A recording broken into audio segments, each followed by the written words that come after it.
Hey there, English learners. Welcome back to Learning English Through Bible podcast. I'm so excited you're here today because we're diving into one of the most beautiful and practical chapters in the entire Bible, Psalm 1. Now, here's what makes this chapter absolutely perfect for English learners like you. It's packed with powerful metaphors, everyday vocabulary, and timeless wisdom that you can actually use in conversations. By the end of today's episode, you'll not only understand every single word and phrase in this psalm, but you'll also have some incredible expressions to add to your English toolkit. So grab your notebook, get comfortable, and let's explore how this ancient text can supercharge your English learning journey. Trust me, you don't want to miss what we're about to discover together. Let's start with the very first verse, and wow, what an opening. Oh, the joys of those who do not follow the advice of the wicked, or stand around with sinners, or join in with mockers. Notice how this sentence begins with oh, the joys. This is a beautiful way to express excitement or amazement in English. You could use this pattern in your own conversations. Oh, the joys of learning a new language. Or oh, the joys of discovering great music. The word wicked here doesn't mean evil like in fairy tales. It simply means people who make bad choices or live selfishly. Pay attention to the phrase stand around with. This is super useful. It means to spend time casually with someone, like I was standing around with my friends after class. And mockers, these are people who make fun of others or don't take important things seriously. Ready to practice using these expressions in your daily English conversations? Now, verse 2 gives us a beautiful contrast. But they delight in the law of the Lord, meditating on it day and night. The word delight is absolutely gorgeous. It means to find great pleasure or joy in something. Instead of saying I like reading, try I delight in reading. It sounds so much more sophisticated. Meditating doesn't necessarily mean sitting cross-legged and humming. It simply means thinking deeply about something, considering it carefully. You might say, I've been meditating on your advice, or let me meditate on this decision. The phrase day and night is a common English expression, meaning all the time or constantly. You could say she studies day and night, or he thinks about his family day and night. See how these biblical expressions can make your English sound more natural and fluent. Here comes one of the most beautiful metaphors in all of literature, verse 3. They are like trees planted along the riverbank, bearing fruit each season. Their leaves never wither, and they prosper in all they do.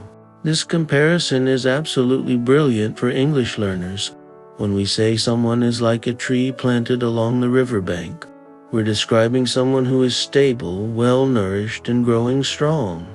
The phrase bearing fruit means producing good results or being productive. You might say, my hard work is finally bearing fruit when you see success.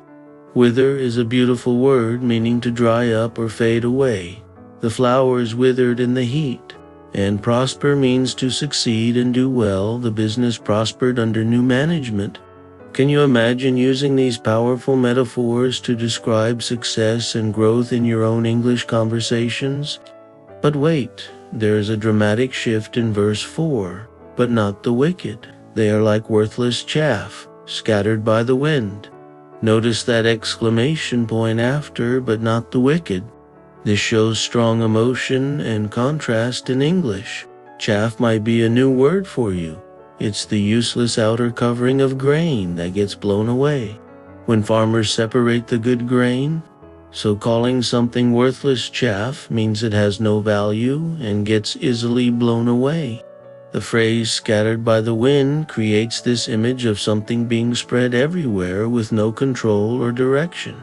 In modern English, you might say someone's arguments were scattered by the wind if they fell apart under pressure. These vivid images help us remember new vocabulary much better than just memorizing definitions, don't they? Verse 5 continues this theme. They will be condemned at the time of judgment. Sinners will have no place among the godly. Condemned is a strong word meaning to be declared guilty or wrong. You might hear the building was condemned, meaning it was declared unsafe. The phrase at the time of judgment uses at the time of which is a useful expression for talking about when something happens. At the time of graduation or at the time of the meeting. Have no place among is another great phrase meaning don't belong with dishonesty, has no place among true friends. Notice how learning these phrases through meaningful context makes them stick in your memory so much better than just studying vocabulary lists. Finally, verse 6 brings everything together. For the Lord watches over the path of the godly, but the path of the wicked leads to destruction. The phrase watches over means to protect and care for someone. A good teacher watches over their students, or parents watch over their children. Path here isn't just a walking trail, it's a metaphor for the way someone lives their life, their choices and direction. We often say life path or career path in English. Leads to is incredibly useful. It means results in or causes. Hard work leads to success, or eating well leads to good health. And there you have it. An entire psalm that's basically a masterclass in English metaphors, useful phrases, and timeless wisdom all rolled into one. So there you have it. Amazing English learners. Psalm 1 in all its glory. We've just discovered how this ancient text is packed with expressions you can use every single day. From delighting in things you love to describing people as trees planted by the riverbank. You now have some seriously powerful English tools in your vocabulary toolkit. I hope you can see how studying English through meaningful texts like this makes the language come alive in ways that textbooks simply can't match. Don't forget to hit that subscribe button if you want more episodes like this one, and let me know in the comments which biblical passage you'd like us to explore next. Until then, keep practicing, keep growing, and remember your English learning journey is like that tree by the riverbank, getting stronger every single day.